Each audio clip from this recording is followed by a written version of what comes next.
what is up, hello guys, hi, it's Miguel and welcome back to my channel. We're gonna do a different kind of Gotcha Cuento today. You saw my last vlog, which I'm still in the middle of doing that. I got Wendy's. I'm at the park near me, but I just wanted to be out of the house as I debrief about my GRE experience. I'm gonna stick with the perspective of I don't really know anybody who's taken the GRE. My speech account has been like my saving grace. So just trying to navigate this whole becoming an SLP path.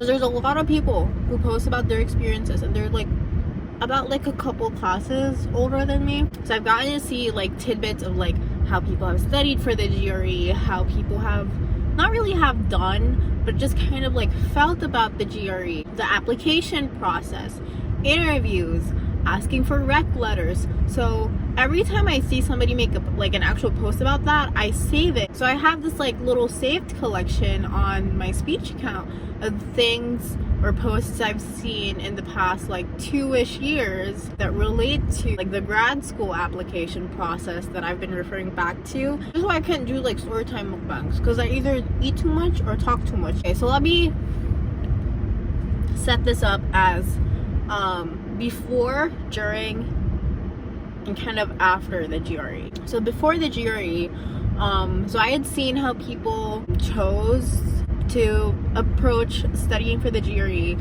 So I've seen a lot of talk about Magoosh and the 5-pound GRE test prep book, the exercise books, people saying flashcards. Magoosh was the one that I kind of saw had some sort of popularity. It wasn't that I didn't want to do Magoosh, I just completely forgot about Magoosh for a while. I downloaded like those vocab apps. I think they're by Magoosh too. I've had them since last summer, but I like forget about them, is the like brutal truth. Obviously there's videos, there's Quizlets you can find too and everything. Because I had this thing where I was gonna schedule my test pretty early into the summer, then get like review material around winter break so that I would have what would have been winter spring semester 2022 to prepare. Okay, so I did the Kaplan 2022, I think it's called the GRE Plus.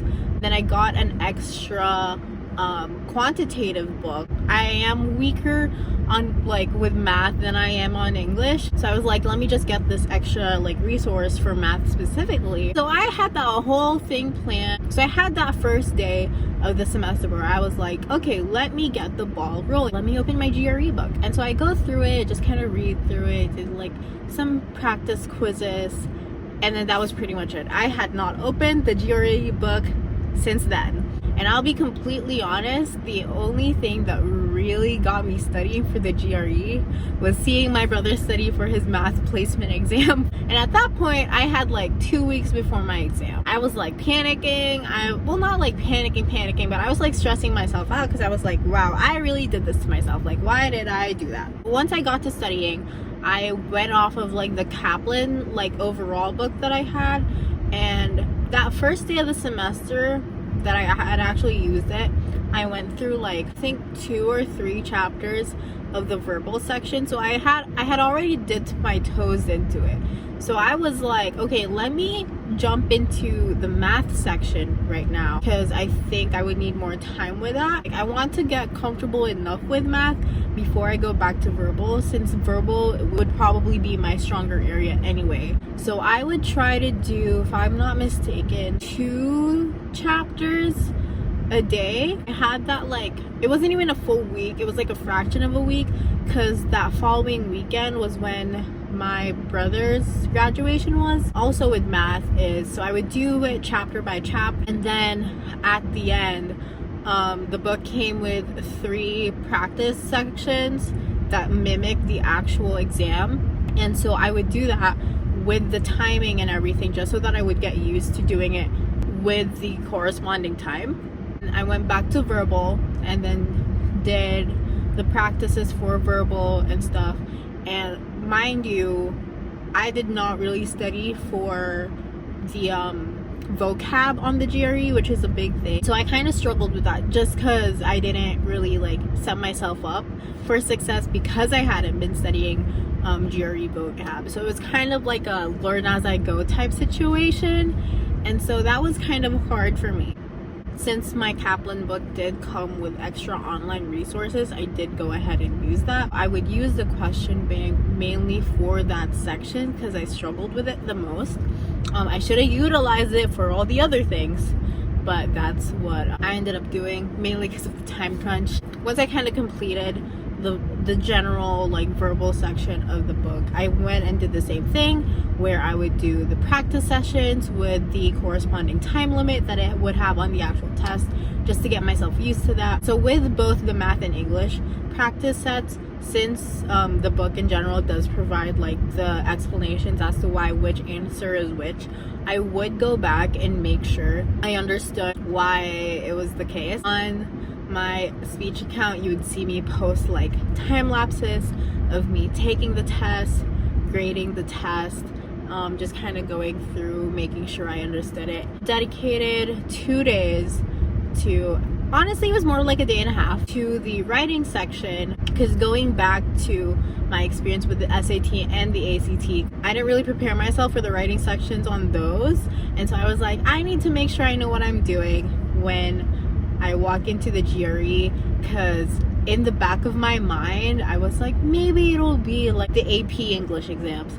It wasn't really. Greg Matt videos were my favorite to just kind of replay over and over to see the thought process behind what he was writing, kind of what formula he was using to write, and so that was really helpful. I did 2 practices of the writing section still on the Kaplan website, so it had the same like interface almost, which was really helpful. It was really nice to have like a similar interface so that I wouldn't be like so confused walking into the actual test, going from like my review books, which were pen and paper, to just the screen, you know. I used the Kaplan one with the time and everything, doing the 30-minute issue essay and then the 30-minute argument essay, and just really sticking to that time. Definitely, if I could go back and change some things, I would have started studying a lot earlier, just so that I wasn't like pressuring myself as much, because that first night I was studying, I was crying, wishing I had more time. I did end up doing really well, well, better than I had hoped. So my expectations for myself were pretty low.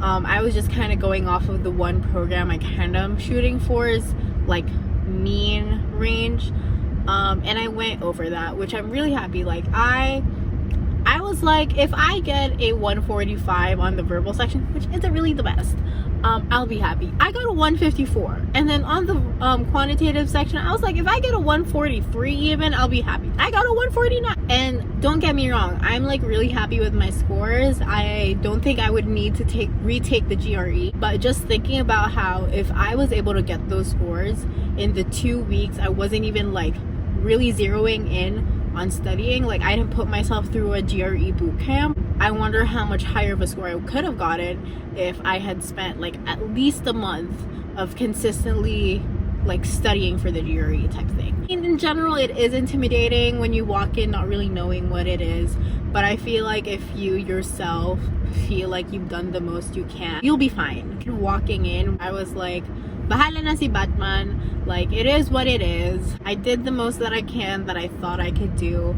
Like, could I have kind of, you know, been a little bit more stricter with studying in those 2 weeks I was studying? Definitely, because I knew if I just put myself through like 4 hours straight of studying, that wouldn't really do much. I would just end up hating myself for it.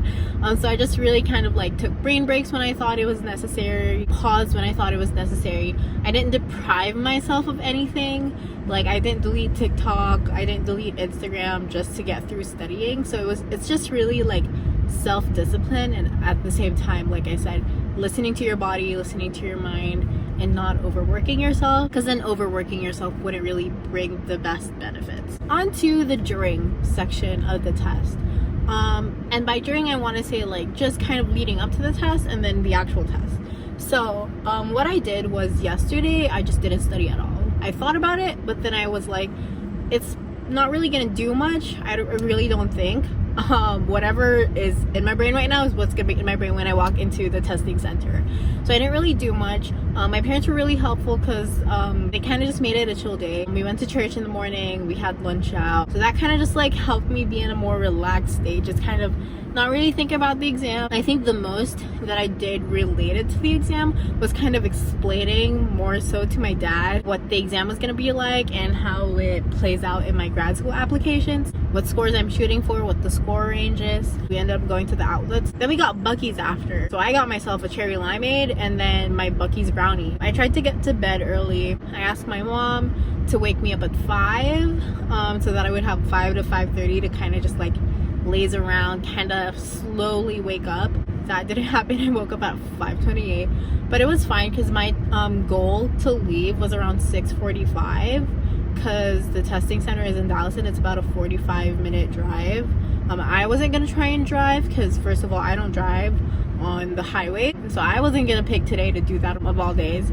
And then 2, it was in downtown Dallas, so I picked the 8:30 exam. I thought about doing the 1:30, but I was like, if I do the 1:30, my morning's just gonna be filled with stress and anxiety, so I'd rather get that done and over with. I got to the building around 7:45. My big mistake was I took a little too long with like getting myself situated after I checked into the exam, and I didn't end up being able to go to the bathroom before the test. Thankfully, I didn't really drink water before, like when I got to the building, like between me leaving home and then getting there, because that would have been really bad. I just wore this and like my joggers, and then I had a pretty thin jacket. I didn't want to bring a like too thick of a jacket because then I was like, what if it's not that cold?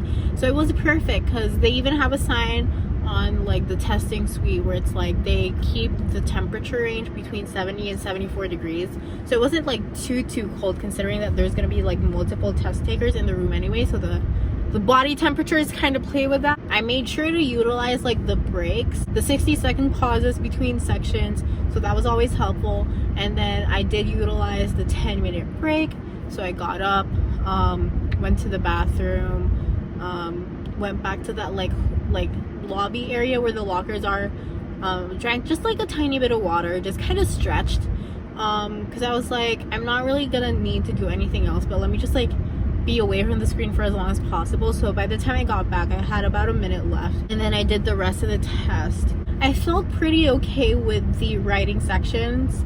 I think I just kind of struggled because I forgot how I wanted to like format the body paragraphs. I barely submitted my issue essay in time. Like I was in the middle of like clicking continue to submit, and then it was like time's up. So I was like, okay, sure. And then by the time I finished the argument essay, I think I had about like 22 seconds. I think the math section came first actually, and so that math section was not the greatest. Kind of ran out of time. I had like 5 minutes left for like 6 questions because I got stuck on some of them, and so I kind of just had to make an educated guess on like the last 5.